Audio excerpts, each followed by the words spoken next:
안녕하세요 여러분, 동부남 박효근입니다. 오늘은 먼저번 편에 국유지, 국공유지에 대해서도 어떻게 활용을 땅 살 때 매칭을 해야 되는지도 설명을 드렸던 것 같고, 책에는 없는 거지만 알파 레버리지라는 것도 제가 한번 언급해서 설명을 간략히 그 개념을 말씀드렸거든요. 토지를 사도 살 때부터 엑시트가 나와야 되는 것이고 출구 전략이 나와야 된다는 뜻이에요. 그리고 디벨롭할 토지를 사도 등급이 있어요. A 클래스부터 B, 이 레벨별로 토지를 잘 살 줄 알아야 되는데, 실제 제가 1, 2년 전에 땅 샀던 거를 알파 레버리지라는 개념과 국공유지를 활용해서 출구 전략을 어떤 식으로 했는지, 그리고 그 파괴적인 그 수익률에 대해서 어떻게 그렇게 엑시트 구조를 갖추는 것인지 설명을 드리려고 방송하는 거예요.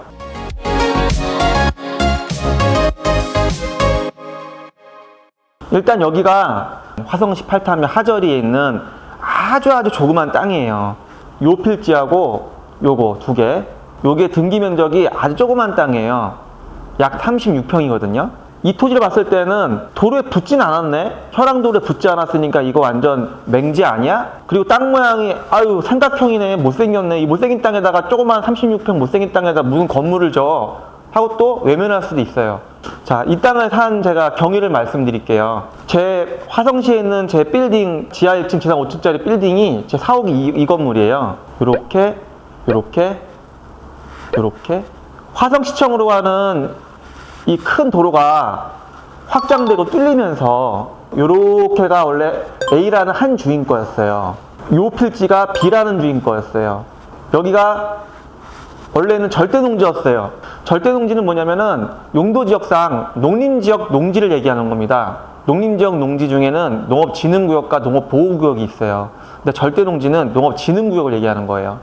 절대농지는 원칙적으로 개발이 불가한 땅입니다. 농사만 져라 이거예요. 그래서 절대농지는 원래 건축행위가 불가능한 땅인데 일반인은 할 수가 없는데, 이렇게 신도로가 4차원 도로가 확장하고 치고 나가면서 이 섹터가 좁아짐으로써 이 절대농지를 해제할 수 있고 풀 수 있는 길이 있는 겁니다, 여러분. 제가 이거를 절대농지 상태에서 일단 싸게 산 거고요. 그 건축행위를 해서 4억을 5층짜리 빌딩을 올린 겁니다, 여기다가. 그래서 이 땅을 제가 사게 된 경위고요. 요게 한 주인이었기 때문에 이 주인은 이것 따로 팔 수가 없었어요, 그 당시에요. 이 A라는 지주는 이 짜투리 땅까지 저한테 팔고 싶어 했었어요. 일반인들은 이 땅이 현황도로에 안 붙어 있으니까 맹지인 줄 아는데, 딱 보자마자 아 이거 돈 되는 땅이네, 조그만 게 콩알 만한 게 효자노릇 하겠구나 해서 제가 이 지주가 이 잘생긴 네모난 땅에만 집중돼 있을 때 이 지주가 이것까지 팔고 싶다고 해서 이거보다 이거를 훨씬 더 제가 더 싼 조건으로 이것을 제가 샀습니다. 딜을 해가지고. 지주는 이 땅을 아예 못 쓰는 걸로 또 그 당시 알고 있었기 때문에. 여러분, 이 땅은 국공유지를 무지하게 쓸 수 있는 땅이에요, 여러분. 제가 이거를 실질적으로 국유지 점용허가를 어디까지 받았냐면요, 이걸 이렇게 해서 이만큼을 다 받았어요. 땅은 36평인데 국유지를 거의 150평 이상 받았어요, 점용을. 여기를 다 주차장 마당으로 쓸 수 있게끔 제가 국유지 점용허가를 다 받았어요. 국유지 점용허가는 뭐라 그랬죠, 제가? 사용수익, 임대를 받는 거 나라한테요. 그래서 뭐 1년치 또는 10년치 그런 식으로 해서 해마다 약속되어 있는 점용료, 대부료를 저희가 지자체나 나라에 내는 겁니다. 내봐야 뭐 이 150평을 거의 꽁으로 마당으로 쓰면서 1년에 내봐야 몇십만 원에 대한 돈밖에 안 냅니다. 솔직히 딱 한 번 내는 거, 1년에 한 번. 이 땅을 토목공사를 해서 차들이 일루도 들어오고 차들이 사방에서, 여기가 지금 큰 사거리거든요. 여기 잠깐 축소하시면은 여기가 현대기아 대기업 가는 길목이고요. 화성시청 가는, 남양 신도시 가는 길목이라서 이 통행량이 엄청납니다. 광고 효과도 엄청 뛰어난 자리고요. 주차장으로만 쓰는 것이지 건물을 짓는 건 아니에요. 제가 이 저용받은 그 허가증, 국유지 점용 허가증 하나 보여드릴게요. 그 도로로 확장된 부지거든요. 지방도예요. 주차장 용도로 그 시유지 도로 점용 허가를 이렇게 임대를 맡은 겁니다. 여기도 조용받고 여기도 조용받고 여기도 조용받아서 전체적으로 한 150~60평을 이제 마당으로 쓰는 겁니다. 주차장으로. 아, 그러면 여러분 보세요. 상품성이 기가 막혀진 거예요, 결론은. 36평 콩알만한 땅에 150평, 60평에 대해서 마당을 확보했기 때문에 거의 200평에 대해서 대지를 활용할 수 있는 것이고, 사거리 코너고요. 광고 효과 뛰어나고 통행량 좋은 자리고. 근데 또 자, 여기서 끝이 아니고요. 아까 제가 서두 말씀드린 것처럼 저번에 한번 개념을 말씀드렸죠. 개념을 알파 레버리지가 뭔지. 이것도 마찬가지로 알파 레버리지가 통하는 땅이에요. 이 땅도. 제가 이거를 얼마 주고 샀냐면은 한 2년 좀 안 됐나? 2년 됐나? 하여튼 그쯤에 4,400 정도 이걸 주고 산 거, 이 땅을요. 4,400 정도니까 100만 원 조금 넘게 산 건데요. 토목공사인데 이 복토공사만 해놔도 이 땅 같은 경우는 200평을 대지하로만 만들어만 놔도 이 땅 같은 경우는 지금 평당 시세가 400에서 500은 그냥 가는 겁니다. 지금 필요한 사람은 500에도 그냥 산다는 얘기예요. 4,400에 주고 사가지고 36평을 농지전용 부담금을 냈잖아요. 제가요. 형질 변경하는 세금을 냈잖아요. 대지를 만들어야 되니까. 그게 약 그 당시에 한 10만 원 정도 평당 낸 것 같아요. 그러면 그게 3,500 정도 냈고요. 그리고 설계비, 토목 설계비하고 허가 설계비, 그 용역비 설계비 준 거가 한 5, 600 들었는데 약 4,000 정도가 들었어요. 제가 그 당시에.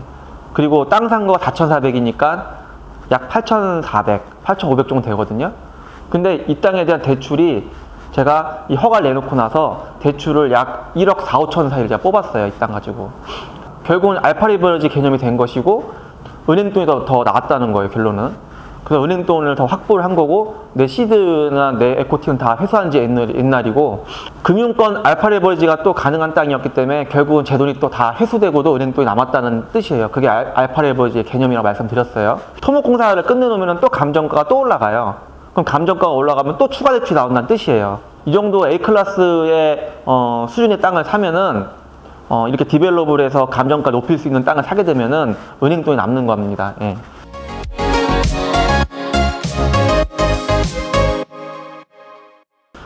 자, 그럼 여기까지 이렇게 지금 진행해 왔던 것이고 이 조그만 땅에 대해서 땅을 사면 뭐예요? 출구 전략이 나와야 되잖아요. 팔아서 매매 차익금을 남기던, 건물을 줘서 임대를 줘서 임대 수익을 남기던, 아니면 MD 구성을 해서 어떤 상업 용도를 만들어서 어떤 가게 수익이나 상업용 수익을 만들던. 결론 났는데 이거 같은 경우는 이미 엑시트가 끝났어요. 왜 끝났냐면은 토목공사도 아직 직전이지만은 왜 끝났냐면은 GS 편의점하고 이디야 커피가 들어온다고 2점 의향서가 다 들어왔습니다. 그 두 개 업종이 들어온다고 이미 MD에 대한 엑시트 구조가 끝난 거예요. 그러면 제 입장에서는 제 회사 직영으로 해서 가게를 운영해도 되는 것이고 또 임대를 줘서 임대에 대한 수익률을 받아도 되는 거예요. 그리고 직영으로 하게 돼도 웬만한 임대료보다는 몇 배가 되겠죠. GS 편의점 같은 경우는 여기가 상권이 좋은 동네고 B도시권에서는 통행량이 많고 상권이 좋은 동네고 앞에 한미화품이라는 대기업도 있고 현대기아라는 대기업도 있고 많은 공장들이 많아서 여기 유동인구 많기 때문에 예상 매출이 연평균 월 매출 12개월 나왔을 때는 하루에 150만 원 이상은 팔릴 거예요. 무조건 이 자리는요. 마진율 자체가 약 23%에서 28% 사이 왔다 갔다 하거든요. 150만 원씩만 하루에 팔린다고만 쳐도요. 25%만 잡아도 뭐 그냥 200으로 간단히 칠게요. 200만 원에 만약 25% 그러면 50만 원 정도가 하루 마진율이 나오는 거예요. 그럼 30일 50만 원이면 1,500만 원 정도의 수익이 나오죠. 그래서 웬만한 임대 놓는 것보다 훨씬 날 수가 있다는 거예요. 그리고 이디야 커피점도 마찬가지고요. 그러면 GS 편의점과 이디야 커피점에서 나오는 매출 영업이익이 짱짱하다는 뜻이에요. 이 조그만 땅이. 자, 그리고 이제 설명해 드릴 게 또 있는데 이 땅 같은 경우는 이 동네에서 보기 좀 드물게 도시에 있는 여러분 썬큰이라고 들어보셨죠? 썬큰 구조. 반지하층을 이용한 썬큰 구조에 제가 그 건물을 질 겁니다. 예를 들어 드릴게요. 이 GS 편의점 말고요. 여기 밑에 보면은 세븐일레븐 있죠? 반은 묻히고 거의 반은 나왔잖아요. 또 썬큰 형식도 여러 가지 시리즈는 있어요, 솔직히. 근데 이런 것도 썬큰 형식으로 봐야 되는 거고, 제가 측면에서 보는 측면도 하나 보여드릴게요. 여기서 보시면은 요게 지금 지상이에요. 지면 땅이라는 거예요. 땅. 건물 지하층 일부가 묻히고요, 일부가 나오는 거 이렇게요. 지하층 같은 경우는 건폐율 용적률 적용을 안 받습니다. 안전진단 확실하게 나오면은 저희가 구조계산이라는 걸 해가지고 지하층 저희가 평수를 잡아서 나와서 통과시킬 수 있는데요. 땅이 36평이지만은 36평 대비해서 이 지하층, 반지하층 썬큰 구조의 건물은 25평 정도를 제가 파기로 했어요. 땅을 파가지고 건물 짓기로 했어요. 건폐율이 현재는 20%고 용적률이 80%이기 때문에 요 지상 건물이 약 8평씩밖에 지금 현재는 못 져요. 2개 층으로 짓는 것이고요. 요 겉에도 태양열 전지판을 붙여가지고 웬만하면 전기료를 제로화 시키려고 하고 있고, 또 일부는 한전에다가 전기에 대해서 좀 팔아가지고 한전에서 전기료에 대한 수입도 제가 얻으려고 하는 겁니다. 그렇게 해서 여기는 GS 편의점이 들어오고, 반지하층은 썬큰에는, 지상에는 이디야 커피점이 들어오고, 내부 같은 경우는 이디야 커피점을 이런 식으로 인테리어가 들어가서 조그만 드라이브스루가 겸응된 드라이브스루 커피숍이 나오는 겁니다. 그래서 뭐 대충 이런 식으로 인테리어를 제가 각본을 잡은 것 뿐이니까 이건 참고사항일 뿐이고요. 이 토지 같은 경우는 지금 말씀드린 대로 드라이브스루가 가능한 토지예요. 밑에는 편의점이고 지상은 뭐 이디야 커피인데, 하여튼 드라이브스루가 겸용되는 게 이 땅은 좋기 때문에 드라이브스루가 겸용된 건물이라 보시면 돼요. 질문하세요. 네. 국유지를 제가 사용하고 있었는데 남들도 제가 사용하는 와중에 사용할 수 있을까요? 국공유지를 점용을 미리 대부권을 미리 점용 허가를 득해 놓잖아요. 아까 말한 대로. 그러면 기허가권자한테는 그 제3자가 그 허가에 대해서 침범을 못 합니다. 원칙적으로. 이 국유지를 같이 쓰자고 그 제3자가 덤빌 경우에는 기허가권자의 동의서가 꼭 필요합니다. 동의서 없이는 절대 불가한 게 대부분의 그 정론이고요. 근데 이런 경우는 그렇지만은 국공유지라는 종류는 지방정부 산하기관의 땅 그 국유지와 그리고 지자체가 갖고 있는 공유지에 대해서는 종류가 너무 많아요. 근데 그 종류마다 케바케라는 얘기를 하는 거예요. 지금 이 땅은 제가 이미 점용허가 득했기 때문에 제 허락 없이는 남들이 사용할 수가 없는 것이고요. 다른 경우에 국공유지에 대해서는 제3자라도 그 공유지에 대해서 같이 쓸 수 있는 법적 논리가 있어요. 그건 제가 다음 편에 설명해 드릴 테니까, 어떤 국유지, 공유지는 제3자가 대항력이 있는 것이고, 그리고 이런 국공유지는 그 제3자가 침범을 못 하는 것이고, 그 국공유지 종류마다 틀린 거기 때문에 그건 제가 나중에 설명만 해 드릴게요. 그러면 원상복구도 해야 되나요? 다 쓰고 나면? 아닙니다.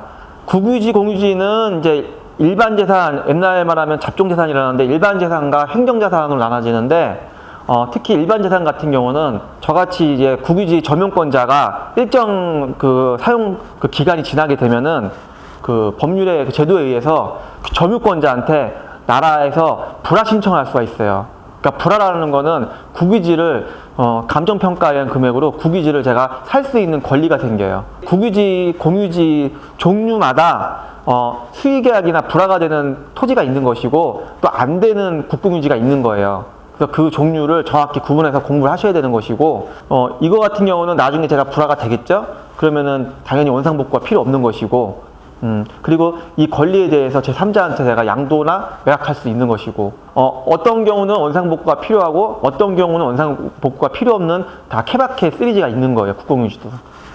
이 많은 국유지의 혜택에 의해서 이 땅은 이런 식으로 디벨롭 돼서 아주 좋은 MD 상품이 탄생하는 겁니다. 상업용 건물이. 알파 레버리지를 이용한 아주 좋은 조그만 땅이지만, 그리고 엄청난 수익률을 안겨주는 정말 좋은 상품 땅인데, 이 토지에 대해서 일반인들은 그냥 도로에 안 붙어 있으니까 맹지로만 착각하는 게 일반인의 시각이라는 거죠. 여러분들 땅을 볼 때 국공유지에 대해서 정말 잘 보셔야 됩니다. 땅을 살리는 정말 땅에 기운을 불어넣고 영양 가치 있게 만드는 게 이 국공유지이기 때문에, 되도록 토지라는 거는 국공유지를 활용할 수 있는 토지가 좋은 겁니다. 예, 특히 이런 코너 자리나 이런 입지에 대해서는 더 말할 것도 없고요. 하여튼 그렇게 여러분들 아시고, 오늘 동분한 박효근은 여기까지 하겠습니다. 감사합니다.